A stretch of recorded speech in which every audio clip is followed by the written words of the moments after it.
नमस्कार, आप देख रहे हैं प्रदेश का नंबर 1 और सबसे भरोसेमंद चैनल इंडिया न्यूज हरियाणा। मैं हूं आपके साथ पराग गुप्ता।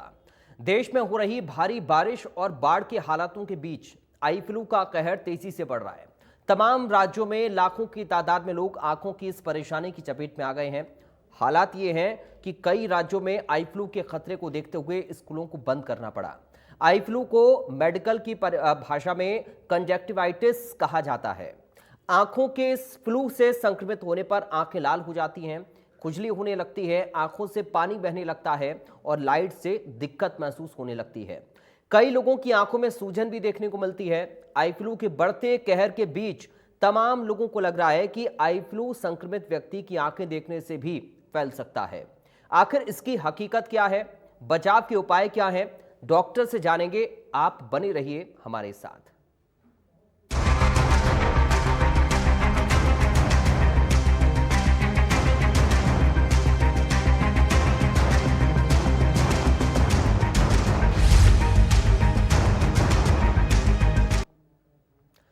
तो सबसे पहले आपको बता देते हैं कि आई फ्लू के लक्षण क्या हैं, सावधानी आपको क्या बरतनी है, इससे बचाव आप अपना कैसे कर सकते हैं। देखिए, ग्राफिक के जरिए समझिए। अगर आई फ्लू आपको होता है तो सबसे पहले आपकी आंख में दर्द होगा, इसके साथ ही आंख में लालपन आपको महसूस होगा, आपकी आंख लाल पड़ जाएगी। सूजन आपकी आंख में हो सकती है, दर्द होगा, आपकी आंख लाल पड़ जाएगी, सूजन आपको होगी, इसके साथ ही आपको इचिंग आंखों में होगी, यानी कि खुजली की समस्या आंखों में हो सकती है, बार बार आंख रगड़ने का मन करेगा, जलन हो सकती है और इसकी वजह से ये तमाम जो लक्षण हैं ये आई फ्लू के लक्षण हैं। आपका जो पलक है, आपकी जो पलक है वो भी चिपक सकती है, पलक का चिपकना, पानी बहना, ये सारे आई फ्लू के लक्षण हैं। अगर इस तरीके की आपको दिक्कत है तो ये आई फ्लू हो सकता है। पानी निकलने पर टिश्यू पेपर या फिर रूमाल का आपको इस्तेमाल करना है। दिन में 2 से 3 बार गर्म रूमाल से आंखों की सिकाई आपको करनी है, ये सावधानी है। किसी दूसरे का इस्तेमाल किया हुआ मेकअप भी आपको नहीं लगाना है, इस पर इसका विशेष तौर पर आपको ध्यान रखना है। और जब आप घर से बाहर निकलते हैं तो आपको चश्मा लगाकर ही निकलना है। हाथों को सैनिटाइज करते रहें, जैसे कोविड में सैनिटाइजर का इस्तेमाल हम कर रहे थे। साफ पानी से दिन में 3 से 4 बार छींटे आंखों में ज़रूर आपको मारने हैं, ये बहुत ज़रूरी आपकी आंखों के लिए है। साथ ही कॉन्टैक्ट लेंस लगाने से आपको फिलहाल बचना चाहिए इस बीमारी के दौरान। पब्लिक प्लेसेस और स्विमिंग पूल में जाने से आपको बचना है, क्योंकि संक्रमित अगर आप होते हैं तो आपको घबराने की ज़रूरत नहीं है। सबसे पहले पैनिक ना हो। 1-2 सप्ताह में अपने आप ये कंजक्टिवाइटिस जो वायरस है, जो आई फ्लू है, ये ठीक हो जाता है। 1-2 सप्ताह में अपने आप ठीक हो जाता है। फिलहाल शुरुआती तौर पर ये हमारे पास जानकारी है, इसको और आगे हम डॉक्टर से भी समझेंगे। एंटीबायोटिक का इस्तेमाल डॉक्टर की सलाह पर ही आपको करना है। अगर आप कोई भी एंटीबायोटिक लेते हैं, डॉक्टर से सलाह लें। संक्रमित व्यक्ति की आंखों में देखने से ये नहीं फैलता है। आमतौर पर आई फ्लू सरफेस से फैलता है। और इस वक्त हमारे साथ 2 खास मेहमान जुड़ गए हैं, सीधा आपका परिचय करा दें। हमारे साथ डॉक्टर राजेंद्र चौहान हैं, जो कि निदेशक हैं हरियाणा रोहतक से PGIMS से क्षेत्रीय नेत्र विज्ञान संस्थान से हमारे साथ जुड़े हुए हैं इस वक्त। डॉक्टर राजेंद्र चौहान, आपका बहुत स्वागत है। साथ ही डॉक्टर जगदीप बासुर हमारे साथ आई सर्जन जुड़े हुए हैं। डॉक्टर जगदीप बासुर, आपका स्वागत है। आप हरियाणा स्वास्थ्य विभाग से उपनिदेशक के पद पर हैं और साथ ही राष्ट्रीय अंधता निवारण कार्यक्रम से आप जुड़े हुए हैं। आप दोनों का बहुत स्वागत है। सबसे पहले डॉक्टर राजेंद्र चौहान, शुरुआत में आपके साथ कर रहा हूं।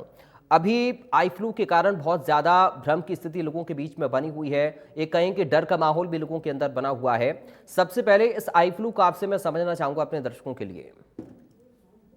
जी, ये आई फ्लू क्या होता है कि आजकल जब मौसम बदल रहा है, बारिश हो रही है, ह्यूमिडिटी बढ़ रही है, तो धीरे धीरे मौसम जब खराब होता है तो शरीर का डिफेंस मैकेनिज्म कमजोर हो जाता है जी। और वायरस तब एक्ट करता है जब शरीर का डिफेंस मैकेनिज्म कमजोर हो जाता है।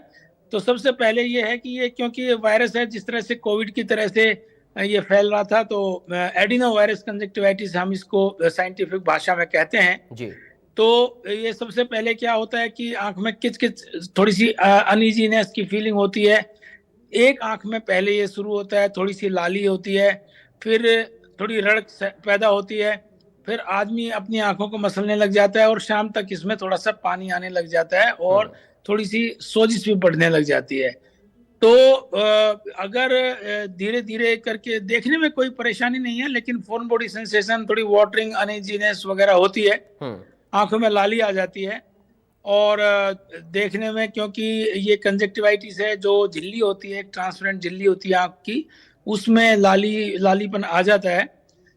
तो ये जो फोमाइट्स कहते हैं हम इसको, जो भी कांटेक्ट जिसको हम टच करते हैं उससे फैलता है जी। जैसे हम, अगर आप और मैं पास पास बैठे हैं, 2 फीट की दूरी पर बैठे हैं, तो ये नहीं फैलेगा। लेकिन अगर आपने, जैसे मैंने डोर हैंडल को हाथ लगाया, मोबाइल उठाया, कोई गिलास उठाया, उसी को दूसरे ने टच कर लिया और उसको अपनी आंखों से अगर रगड़ लिया अपने हाथ को, तो दूसरे को भी ये उससे हो जाएगा। तो हमें इससे सावधानी करने की जरूरत है। जी ठीक है सर, मैं आपके पास लौटूंगा, आप बने रहिए। डॉक्टर जगदीप, आपके पास सर मैं आ रहा हूं। लोग इस बात को लेकर चर्चा कर रहे हैं कि ये देखने से फैलता है या नहीं फैलता है। सबसे पहले इसी को मैं आपसे समझना चाहूंगा। जैसे प्रोफेसर राजेंद्र चौहान ने अभी बताया, ये देखने से बिल्कुल नहीं फैलता, ये टच करने से, किसी सरफेस पे अगर इन्फेक्टेड पर्सन का जो मवाद है वो लग जाए, या उसने पहले आंख को टच किया, उसको कहीं मेज पे लगा दिया, उसी को किसी दूसरे व्यक्ति ने जो स्वस्थ व्यक्ति है अपनी आंख पे लगा लिया, या हमने कोई टॉवल, रुमाल शेयर कर लिया, तकिया शेयर कर लिया। लोग जो इन्फेक्टेड, जो एक पेशेंट है कंजक्टिवाइटिस का, अगर वो स्विमिंग पूल में जा रहा है, उसकी प्रोबेबिलिटी है वो दूसरों को शेयर करेगा। इसी तरह से ये स्कूल के बच्चों में एक बच्चे से दूसरे बच्चों को होने की चांसेस रहते हैं, और इसी तरह ये फैल रहा है, देखने से बिल्कुल नहीं फैलता। ठीक है डॉक्टर राजेंद्र चौहान, हम ये समझ सकते हैं कि कोविड में जैसे हम सैनिटाइजर का इस्तेमाल अपने हाथों को स्वच्छ बनाने के लिए कर रहे थे, या फिर बार बार हम साबुन से हाथ धो रहे थे, तो अभी मौजूदा फिलहाल इस दौर में इसकी बहुत ज्यादा जरूरत है लोगों को। सर ऐसा है कि जब भी हम किसी भी चीज को हाथ लगाते हैं, जब तक हम हाथ को कहीं टच नहीं करते हैं तब तक कोई प्रॉब्लम नहीं है। जैसे कि हमने किसी चीज को हाथ लगाया, जैसे कि किसी का पेन यूज किया, किसी का गिलास यूज किया, किसी को हाथ मिलाया, तो हमें उसके तुरंत बाद साबुन से अपने हाथ साफ करने हैं। साबुन से या सैनिटाइजर का इसमें ज्यादा रोल नहीं है, साबुन से भी हाथ आदमी हाथ साफ कर ले, किसी दूसरे की चीज ना लगाए, अपने हाथों को साफ रखना है और डिस्टेंस मेंटेन करके रखना है। ये जैसे लोग गोगल लगा के घूमते हैं, इससे ज्यादा फर्क नहीं पड़ता है, क्योंकि ये हवा से नहीं फैलता है, ये सिर्फ टच से फैलता है। तो देखने से या हवा से नहीं फैलेगा। तो हमको जब भी किसी भी चीज को हाथ लगाना है, जैसे ही हमें महसूस होता है कि हमने किसी चीज को छुआ है, उसके बाद हमें हाथ जाके साफ करने चाहिए वॉशरूम में, बाथरूम में, ताकि उससे दूसरे को ना फैले और हमें भी ना फैले। जी ठीक है डॉक्टर बासुर, अगर आई फ्लू होता है किसी व्यक्ति को, तो सबसे पहले क्या करना है? जी मैं बताना चाहूंगा, बड़ा अच्छा प्रश्न है आपका जी। जो 3-4 दिन है उसमें कुछ खास करने की जरूरत नहीं होती, ये बॉडी फाइट करती है, बॉडी इम्यूनिटी। तो क्योंकि ये वायरस है, बाई चांस इस बार बड़ी माइल्ड वायरस है, ये अपने आप ठीक हो रही है जी। थोड़ा आंखों को कंफर्ट देने के लिए आप बर्फ की टकोर कर सकते हैं, ठंडे पानी के जो साफ हो उसके छींटे मार सकते हैं। इसके अलावा जो आर्टिफिशियल टीयर्स मार्केट में अवेलेबल है, कोई भी अच्छी कंपनी का लेके वो आप डाल सकते हैं। अगर 3-4 दिन से ज्यादा परसिस्ट करता है, आंखों में सोजिश आती है, लालीपन बढ़ता है, देखने में दिक्कत आती है, या फोटोफोबिया जैसे लाइट से आपको परेशानी होती है, तो आंखों के डॉक्टर की सलाह लेके कोई ना कोई दवाई लेनी चाहिए। सर एक चीज और मैं आप ही से समझना चाहूंगा, बहुत से लोगों की आई साइट वीक रहती है तो कॉन्टैक्ट लेंसेज का इस्तेमाल करते हैं, क्या अभी इस पर रोक लगानी चाहिए? हाँ जी, वैसे तो जो हाइजीन मेंटेन कर रहे हैं और स्वस्थ हैं, जिनकी आंखें ठीक है, उनको अभी इतना डर नहीं है, पर क्यों जिनमें थोड़े से सिम्टम आ रहे हैं, कम से कम उनको नहीं लगाना चाहिए कॉन्टैक्ट। ठीक है डॉक्टर राजेंद्र, बहुत सारी भ्रम की स्थितियां तो आप लोगों के जवाबों से दूर हो भी रही होंगी हमारे दर्शकों की।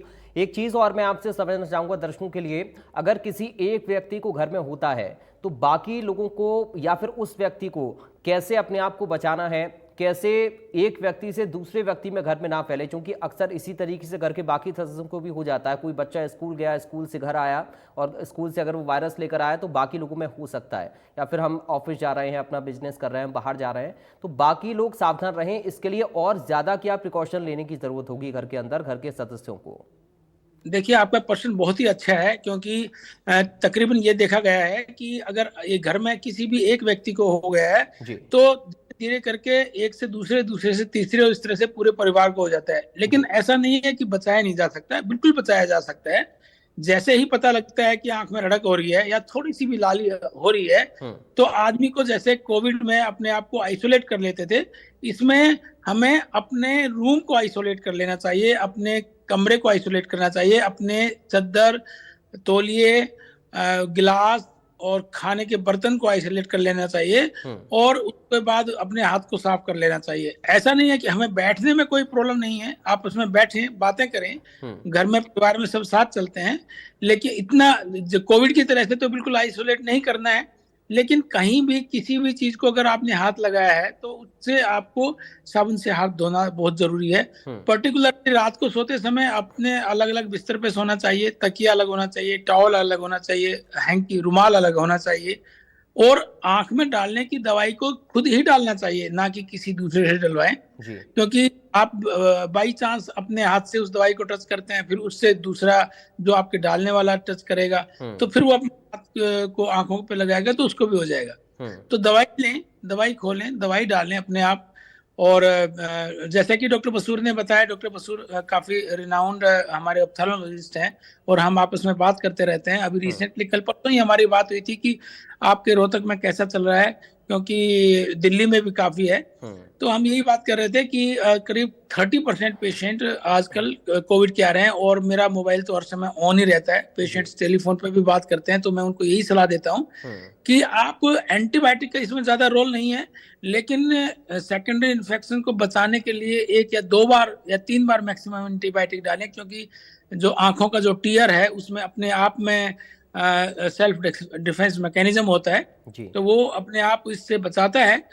तो दूसरा, लुब्रिकेटिंग आई ड्रॉप इसलिए डालने की जरूरत होती है क्योंकि रड़क होती है बहुत ज्यादा, और मैंने पाया है, इनफैक्ट ना मुझे भी हुआ था 3-4 साल पहले। तो मैंने पाया कि हम अगर आंख बंद करके रखते हैं तो बड़ा आराम मिलता है, और आंखों पे सोजिश भी होती है तकरीबन। जैसे पहले दिन स्टार्ट हुआ है तो आप ये मान के चलिए कि 5 से 7 दिन तक तो आंख में इन्फेक्शन बढ़ेगा, सोजिश भी होगी, रड़क भी होगी, पेन भी होगा, और कटिंग सेंसेशन होती है, जैसे काट रहे हैं किसी चीज को। तो जो कटिंग सेंसेशन को प्रिवेंट करने का सिर्फ एक ही तरीका है कि पलकें झपकाने का काम कम हो जाए रेस्ट करने से, और आई ट्यूब को रुमाल में लपेट के ठंडा से करें आंख पे, तो उससे आराम मिलता है। आंख को बंद करें, और कई बार अगर सोजिश आती है पलकों पे, जैसे सोजिश आती है पलकों पे, तो पेन किलर भी ले सकते हैं, आइबुप्रोफेन ले सकते हैं, पैरास्टामोल ले सकते हैं, बिडांजिन फोर्ट ले सकते हैं, या इस तरह की कोई एंटी इन्फ्लेमेटरी ड्रग ले सकते हैं, ओरल, मतलब मुंह से जो खाने वाली है। और लुब्रिकेटिंग ज्यादा डालने से आराम मिलता है, पर 3 या 4 या 5 बार डालें बस। एंटीबायोटिक का बहुत ज्यादा रोल तो नहीं है। अच्छा, एक बात बड़ी इम्पोर्टेंट है इसमें, खास बात है, क्योंकि अभी एक पेशेंट का फोन आया था, तो जिस शहर में वो था तो वहां पर शॉप पे गया तो उसको पता लगा कि एंटीबायोटिक तो है ही नहीं, एंटीबायोटिक स्टेरॉइड कॉम्बिनेशन ही है। तो एंटीबायोटिक स्टेरॉइड का कॉम्बिनेशन ना यूज करें। स्टेरॉइड की जरूरत पड़ती है अगर देखने में प्रॉब्लम होती है, क्योंकि अगर कोर्निया इन्वॉल्व हो जाता है तो फिर स्टेरॉइड की जरूरत पड़ती है, पर वो डॉक्टर को दिखाने की जरूरत है। डॉक्टर के प्रेस्क्राइब करने पर ही स्टेरॉइड डालें, स्टेरॉइड ना डालें, क्योंकि ज्यादातर शॉप पे जाते हैं तो एंटीबायोटिक स्टेरॉइड के कॉम्बिनेशन दे देते हैं। I think it is self limiting disease, और जैसे कि डॉक्टर बसूर ने बताया कि इस बार कंजक्टिवाइटिस बहुत ज्यादा एग्रेसिव नहीं है, जल्दी ठीक हो रही है, 3 से 5 दिन 6 दिन में ठीक हो जाती है। पहले एक आंख में शुरू होती है, फिर दूसरी आंख में लगते आते हैं। तो I think lubricating eye drop और एंटीबायोटिक प्रोफाइलैक्टिक डालें, अपने आप को आइसोलेट करें, और रेस्ट करें, जैसे भीड़ भरी जगह पे ना जाएं, ताकि दूसरों को ना इन्फेक्शन हो, फैले नहीं। तो I think that is a very good idea. ठीक है डॉक्टर बसूर, ये जो एक्सपीरियंस है आपके साथ कैसा रहा है? जो मरीज आ रहे हैं आपके पास, वो क्या क्या परेशानी बता रहे हैं, ताकि हमारे दर्शक भी उनको रिलेट कर पाएं, अगर उनके साथ भी इस तरीके की कोई दिक्कतें हैं तो उनको क्या करना चाहिए फिर? हाँ जी, मैं बताना चाहूंगा कि जुलाई के फर्स्ट वीक से ही थोड़े थोड़े पेशेंट आना शुरू हो गए। थोड़े पेशेंट अक्सर सारा साल आते रहते हैं, पर धीरे धीरे बढ़ना लगा, और पिछले कुछ दिनों से एकदम एक्सपोनेंशियल ग्रोथ आई है इसमें। तो ज्यादा हमने ये देखा है कि छोटे बच्चों में ज्यादा हो रहा है, फिर यंग अडल्ट, शायद बच्चों को स्कूल में फैल रहा है, उनके पेरेंट्स को हो रहा है। बुजुर्ग अभी तक डॉक्टर चौहान भी इसको वेरीफाई करेंगे, क्योंकि उनका ज्यादा एक्सपोजर है, बुजुर्ग अभी बचे हुए हैं।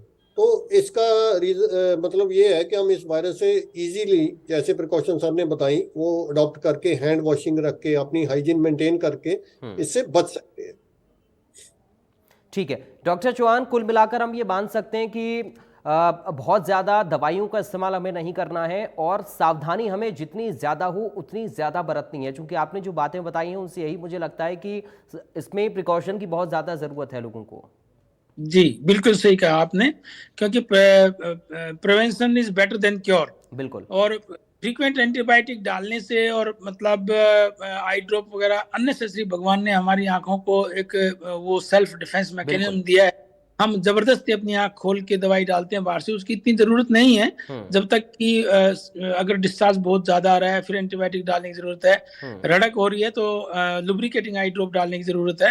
Otherwise it always better to, मतलब बच के रहना ज्यादा जरूरी है, और किसी को टच ना करें तो उससे नहीं फैलेगा ये।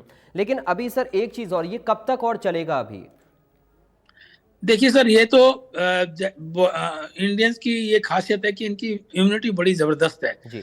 तो इसलिए इतना ज्यादा नहीं फैल पाता है, और जरूरी नहीं है कि एक परिवार में एक आदमी को हो गया तो बाकी को भी हो जाएगा, ऐसा भी नहीं है। तो लेकिन ये देखा गया है तकरीबन कि ये कई सब क्लिनिकल कंजक्टिवाइटिस होती हैं। सब क्लिनिकल का मतलब है कि पेशेंट को ज्यादा महसूस नहीं हुआ, थोड़ी हुई और उसके बाद इम्यूनिटी ने उसको संभाल लिया। तो तकरीबन आप ये मान के चलिए कि इतनी ज्यादा तो कंजक्टिवाइटिस नहीं है जितने की मतलब मीडिया की वजह से थोड़ा सा ज्यादा लगता है कि भाई बहुत ज्यादा फैल रही है, क्योंकि आ रहे हैं पेशेंट, लेकिन इतने नहीं है कि हर आदमी काला चश्मा लगा के घूम रहा है या लाल आंखें लेके घूम रहा है, इतना भी नहीं है। And I hope and I wish and I feel that it will be over within 1 month period. वैसे ऑप्थेल्मोलॉजी में डॉक्टर बसूर का ज्यादा एक्सपीरियंस रहा है, पूरा हरियाणा इनको रिपोर्ट करता है कि किस डिस्ट्रिक्ट में कैसा होता है, तो पूरे हरियाणा के तो डॉक्टर बसूर को ज्यादा मालूम है। मैंने ये पाया है क्योंकि हमारा रीजनल सेंटर है और यहाँ से काफी दूर दूर से पेशेंट आते हैं जी। कंजक्टिवाइटिस के पेशेंट आजकल, क्योंकि लोग टेलीफोन ही ज्यादा कामयाब होती जा रही है और लोग टेलीफोन पे डॉक्टर से कांटेक्ट रखते हैं और एडवाइस लेते रहते हैं, और थोड़े से अलर्ट भी हो गए हैं, अवेयर भी हो गए हैं। जो हमारी जनरल पब्लिक है वो काफी इंटेलिजेंट है और समझदार है, और कोविड ने उनको काफी कुछ सिखा दिया है, इसलिए मुझे नहीं लगता कि ये ज्यादा फैल पाएगा और जल्दी ठीक होने के आसार हैं। एक चीज डॉक्टर बसूर और मैं आपसे समझना चाह रहा हूं, किसी व्यक्ति को अगर ये आई फ्लू होता है तो क्या दोबारा होने के चांसेस भी रहते हैं उसी सीजन में? उस सीजन में चांसेस कम है क्योंकि बॉडी की इम्यूनिटी बन जाती है, बट बिल्कुल नहीं होगा ये प्रोबेबिलिटी नहीं है जी। ठीक है। अच्छा, दर्शकों को आप सलाह क्या भी देना चाहेंगे, क्योंकि अब हमारी चर्चा जो है वो भी आखिरी दौर में चल रही है, तो दर्शकों के लिए आपकी सलाह क्या रहेगी? क्या सावधानियां, क्या कुछ करें, क्या और प्रिकॉशन हमें लेने की ज़रूरत है? क्योंकि अभी सीज़न तो इसका चल रहा है, केसेस उतने ज़्यादा नहीं है, नुकसान ज़्यादा लोगों को ना पहुंचा रहा हो, लेकिन फिर भी सावधानी तो बहुत ज़रूरी है। जी, वही सावधानियां एक बारी रिपीट करेंगे। जैसे हैंड वॉशिंग है, हैंड वॉशिंग सबसे ज़्यादा इंपॉर्टेंट है। खाना खाने से पहले आंख को अननेसेसरी आपने टच नहीं करना। अगर आपके खारिश हो रही आंख में थोड़ी बहुत, उसको मसलना बिल्कुल नहीं है। धूप में जाते टाइप आप काला चश्मा, अगर आपको थोड़ा स्ट्रेन लग रहा है, फोटोफोबिया है, तो काला चश्मा आप लगा सकते हैं। भीड़ भाड़ वाले इलाके में अननेसेसरी ना जाओ। स्विमिंग अवॉइड करो। आंखों के कॉस्मेटिक्स अवॉइड किए जा सकते हैं। जो लोग कॉन्टैक्ट लेंस लगाते हैं वो कॉन्टैक्ट लेंस लगाएं। पैनिक करने की कोई जरूरत नहीं है, और अननेसेसरी अपने आप या केमिस्ट से दवाई लेके डालने की से बचें। ठीक है डॉक्टर चौहान, क्या संदेश लोगों के लिए आपकी तरफ से रहेगा?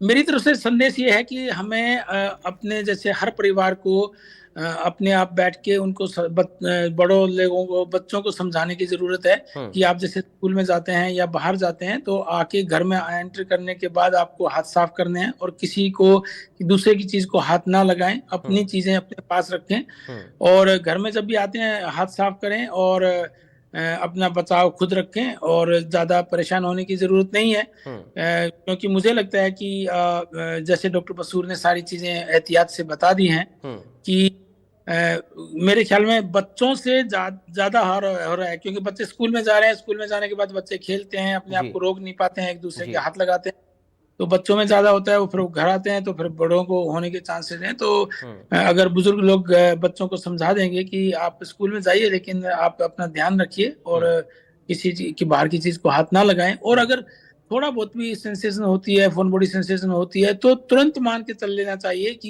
ये कंजक्टिवाइटिस, वायरल कंजक्टिवाइटिस है, आई फ्लू है, इसको पिंक आई भी बोलते हैं कई लोग। जी। और तो तभी से एकदम से तुरंत प्रभाव से अपना आइसोलेशन करें, हाथ साफ करना स्टार्ट कर दें। हम्म और I think hand washing is the best option, ji.